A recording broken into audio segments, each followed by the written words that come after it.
साल 2013 मार्च का महीना था। यूपी में नई सरकार को सत्ता संभाले करीब एक साल बीत चुके थे। देश की सबसे बड़ी आबादी वाले सूबे की कमान एक नौजवान नेता के हाथों में थी। राजधानी लखनऊ की सड़कों पर से हाथी की तस्वीरों वाले नीले रंग के झंडे उतारे जा रहे थे और उसकी जगह साइकिल के निशान वाले लाल और हरे रंग के झंडे राजनीतिक हवा का रुख बता रहे थे। इन सब के बीच सूबे के बेहद चर्चित इलाके प्रतापगढ़ के कुंडा में एक ऐसी घटना घटी जिससे पूरे देश की राजनीति में भूचाल आ गया। मार्च का महीना अभी शुरू ही हुआ था। राजधानी लखनऊ से करीब 150 किलोमीटर दूर प्रतापगढ़ जिले के कुंडा इलाके में बलीपुर नाम का एक गांव है। गांव में दो गुटों के बीच आपसी रंजिश थी। इसी रंजिश में गांव के प्रधान नन्हे सिंह यादव की गोली मारकर हत्या कर दी गई। हत्या की खबर जब पास के थाने पहुंची तो सीओ जियाउल हक अपनी पुलिस टीम के साथ बलीपुर गांव पहुंचे। जियाउल हक के गांव में पहुंचते ही वहां की उग्र भीड़ ने पुलिस पर हमला कर दिया। जियाउल हक के साथ गई उनकी टीम तो भाग गई, लेकिन जियाउल हक वहीं पर फंस गए। पहले जियाउल हक को भीड़ ने क्रूरता से सड़क पर घसीटा, उन्हें लाठी और डंडे से मारकर अधमरा किया और फिर उसके बाद उन्हें गोली मार दी गई। एक पुलिस अधिकारी की क्रूर हत्या के बाद पूरे सूबे की राजनीति में कोहराम मच गया। नेताओं के बयान आने लगे। उत्तर प्रदेश में जो सपा सरकार है उसके एक वरिष्ठ मंत्री का राजा भैया का नाम उसमें आ रहा है कि हत्या कराने में उसकी साजिश है। से आई है उत्तर प्रदेश में कानून व्यवस्था पूरी तरह से बिगड़ी है। समाजवादी पार्टी का वही गुंडा राज कायम हुआ है। जियाउल हक की मौत से करीब एक साल पहले ही उनकी शादी हुई थी। हत्या के बाद उनकी पत्नी परवीन आजाद ने रोते चीखते हुए एक बयान दिया। मुझे पता है कि राजा भैया की मर्जी से ही वहाँ हर काम होता है। इस बयान में एक ऐसे शख्स का नाम था जिसे लखनऊ के हलकों में कुंडा का राजा कहा जाता था। इस शख्स का नाम था रघुराज प्रताप सिंह उर्फ राजा भैया। राजा भैया को ना तो तब किसी परिचय की जरूरत थी और न ही आज किसी परिचय की जरूरत है। वह पहली बार महज 25 साल की उम्र में साल 1993 में इसी कुंडा से निर्दलीय विधायक बने थे और विधायक बनते आ रहे थे।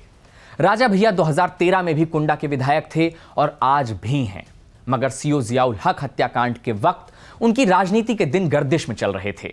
उन्हें मंत्री पद से इस्तीफा देना पड़ा। लेकिन रघुराज प्रताप सिंह के लिए सीओ हत्याकांड कौन सी नई बात थी। उनकी पूरी राजनीति ही विवादों और किंवदंतियों से चलती आ रही है। भद्री राजघराने से आने वाले राजा भैया ने तो मगरमच्छों को एक अलग पहचान दी है।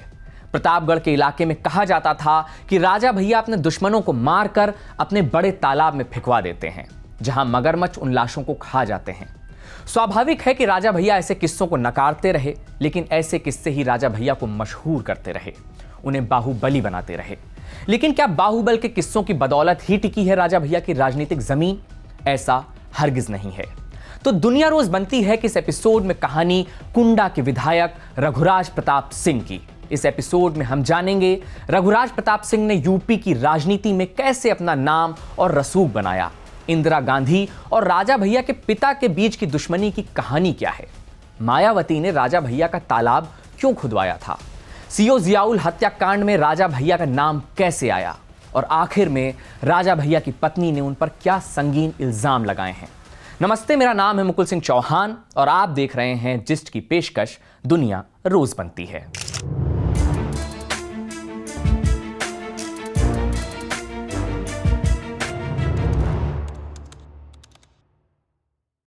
उत्तर प्रदेश, जो आज आबादी के हिसाब से देश का सबसे बड़ा सूबा है, आजादी से पहले इसे संयुक्त प्रांत यानी यूनाइटेड प्रोविंस कहा जाता था।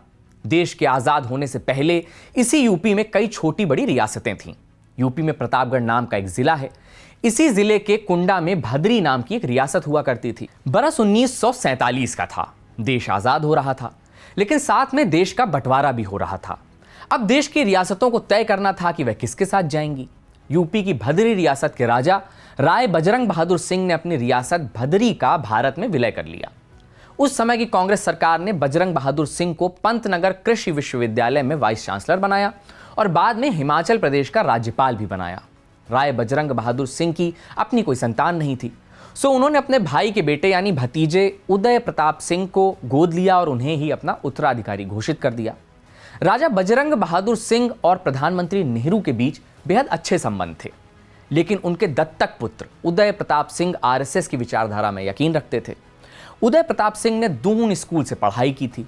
यह 1970 का दशक था। पंडित नेहरू की बेटी इंदिरा गांधी देश की प्रधानमंत्री थीं। इंदिरा गांधी ने देश के राजाओं को मिलने वाले विशेषाधिकार यानी प्रिवी पर्स को खत्म कर दिया था। इसलिए देश की रियासतें इंदिरा गांधी के खिलाफ थीं। साल 1974 की बात है। कुंडा की भदरी रियासत के राजा उदय प्रताप सिंह ने भदरी को एक अलग राज्य ही घोषित कर दिया। पूरे देश में हड़कंप मच गया। प्रधानमंत्री इंदिरा गांधी ने तुरंत सेना की एक टुकड़ी को यूपी के कुंडा भेजा। बड़ी मशक्कत के बाद स्थिति पर काबू पाया गया। साल था 1993 का। यूपी में विधानसभा चुनाव का ऐलान हो चुका था। उस दौर में यूपी की सियासत में मंडल और कमंडल का दबदबा हुआ करता था, मगर एक तीसरा गुट भी था। यह बसपा यानी काशीराम और मायावती का गुट था, जो दलित अस्मिता की विचारधारा के साथ यूपी के गांवों में पांव जमा रहा था। लेकिन प्रतापगढ़ के कुंडा में इन तीनों दलों के पोस्टर तक नहीं पहुंचे थे। वहां एक 25 साल का नौजवान निर्दलीय चुनावी मैदान में था। इस नौजवान का नाम था रघुराज प्रताप सिंह। रघुराज प्रताप सिंह इसी कुंडा की भदरी रियासत के वारिस और राजा उदय सिंह के इकलौते बेटे थे। उदय सिंह कतई नहीं चाहते थे कि रघुराज प्रताप सिंह राजनीति में आए, लेकिन रघुराज प्रताप सिंह को राजनीति का चस्का लग चुका था। उदय प्रताप सिंह अपने बेटे के राजनीति में जाने के फैसले से इतना नाराज हुए कि उन्होंने अपने बेटे के लिए ना तो वोट मांगे और ना ही खुद अपना वोट देने गए। प्रतापगढ़ की कुंडा सीट पर उन दिनों दिग्गज कांग्रेसी नेता नियाज हसन का कब्जा हुआ करता था। हसन 1962 से लगातार इस सीट से विधायक बनते आ रहे थे, लेकिन 1993 में ऐसा नहीं हुआ। इस 25 साल के नौजवान ने जायंट किलर का काम किया और नियाज हसन को चुनावी पटकनी दे दी।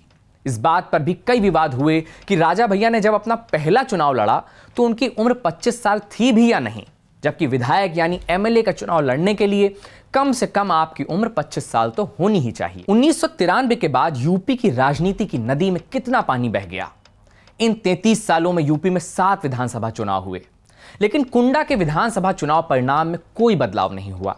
कुंडा के विधायक की पट्टी पर एक ही नाम चस्पा रहा।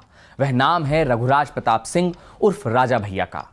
राजा भैया बाहुबली और दबंग नेता के तौर पर बाद के दिनों में मशहूर हुए। हालांकि उनके ऊपर कई आपराधिक मुकदमे भी दर्ज हुए और कई संगीन आरोप भी लगे। हमेशा विवादों से मीडिया में सुर्खियां बटोरने वाले राजा भैया का शुरुआती दौर का किस्सा भी अजीब सा है। उनके पिता नहीं चाहते थे कि वो कोई औपचारिक पढ़ाई करें या फिर किसी स्कूल में जाकर पढ़ें।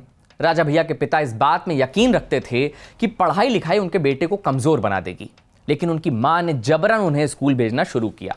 साल 1989 में राजा भैया ने लखनऊ यूनिवर्सिटी से ग्रेजुएशन पूरा किया। लखनऊ यूनिवर्सिटी से ही राजा भैया को राजनीति का चस्का लगा।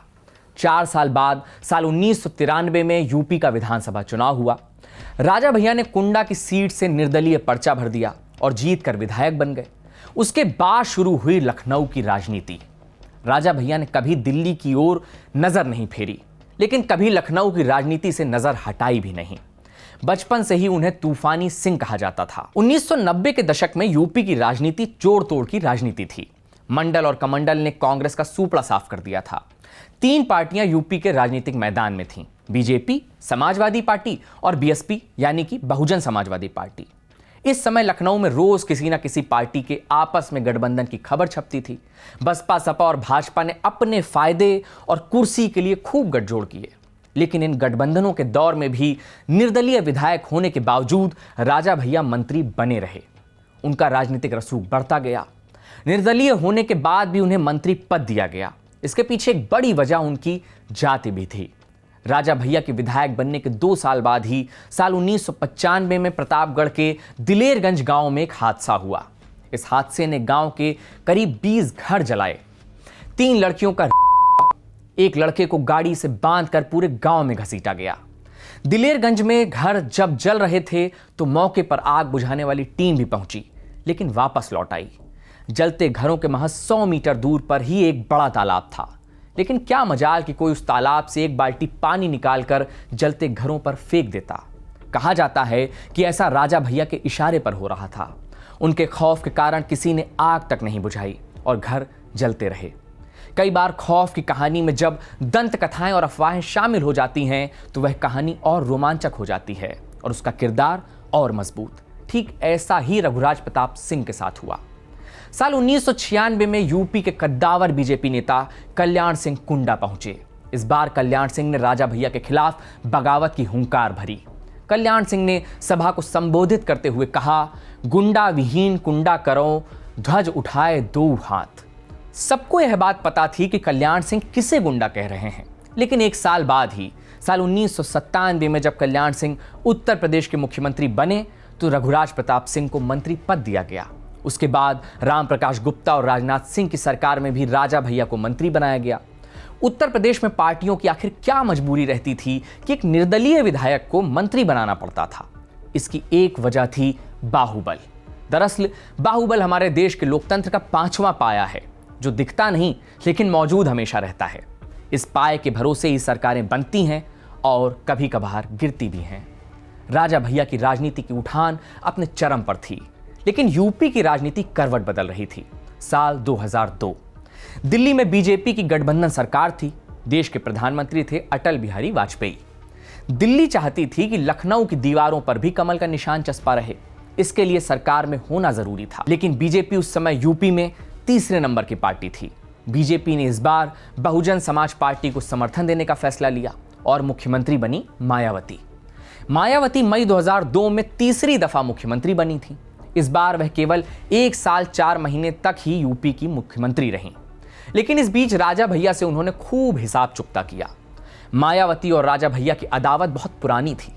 कहा जाता है कि राजा भैया ने मायावती के लिए आपत्तिजनक जाति सूचक शब्दों का इस्तेमाल करते हुए कहा था, मैं उसे सबक सिखा दूंगा।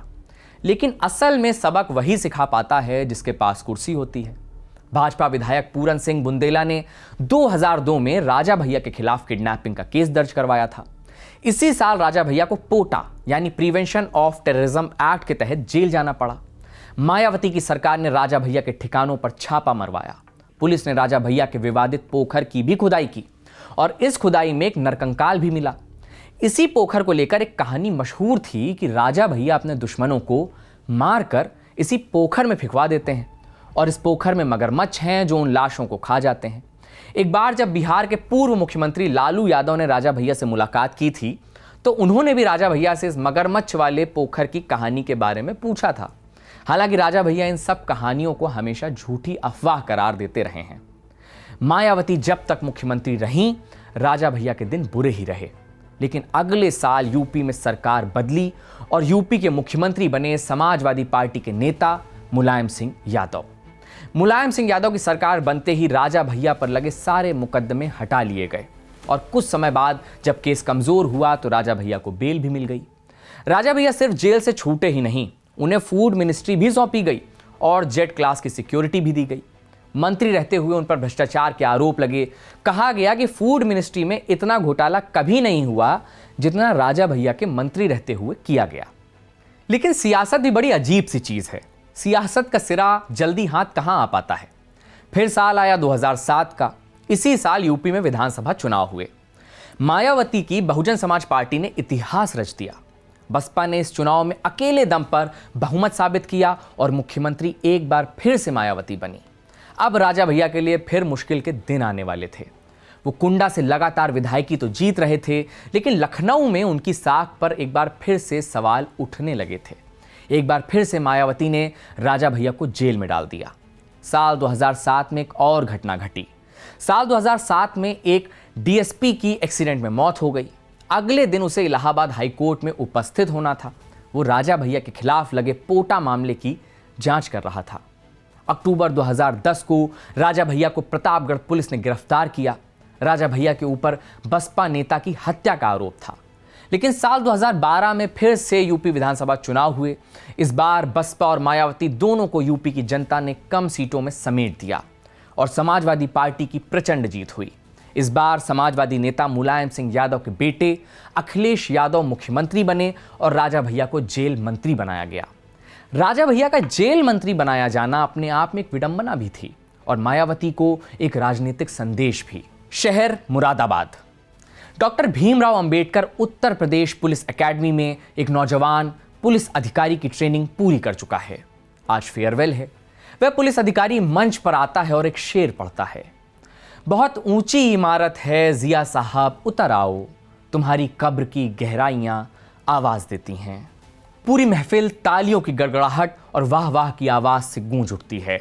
शेर में ही इस होनहार पुलिस अधिकारी का नाम छुपा है। इस अधिकारी का नाम था जियाउल हक। आपको याद हो कि हमने एपिसोड की शुरुआत इसी घटना से की है। 2 मार्च 2013 को कुंडा के वलीपुर गांव में आपसी रंजिश के कारण प्रधान की हत्या की गई। इस हत्या के बाद गांव का माहौल बिगड़ गया और जब पुलिस मौके पर पहुंची तो भीड़ ने पुलिस पर ही हमला कर दिया। जैसे ही पुलिस पर हमला हुआ, पुलिस में ही भगदड़ मच गई और पुलिस वाले अपने सीओ जियाउल हक को अकेला छोड़कर भाग गए। आतताई भीड़ ने पहले जियाउल हक को लात, घूंसे और लाठी डंडे से मारा। उसके बाद उन्हें गांव भर में घसीटा और गोली मार दी। उनकी लाश वहीं पड़ी रही। पुलिस वाले अपने अधिकारी की लाश के पास जाने से कतराते रहे। यह एक ऐसा मामला था जिससे पूरे देश की राजनीति गर्मा गई। और जब सीओ जियाउल हक की पत्नी परवीन आजाद ने कहा कि राजा भैया के कहने पर उनके गुर्गों ने मेरे पति की हत्या की है, तो सूबे की राजनीति में भूचाल आ गया। राजा भैया के खिलाफ बयान आने लगे और साथ में समाजवादी पार्टी के नेता अखिलेश यादव की भी आलोचना होने लगी। निर्दलीय विधायक और समाजवादी पार्टी में मंत्री राजा भैया को अपने मंत्री पद से इस्तीफा देना पड़ा। इस हत्याकांड में राजा भैया के कुछ शागिर्दों के नाम भी आए। बाद में सीबीआई ने राजा भैया को क्लीन चिट दी।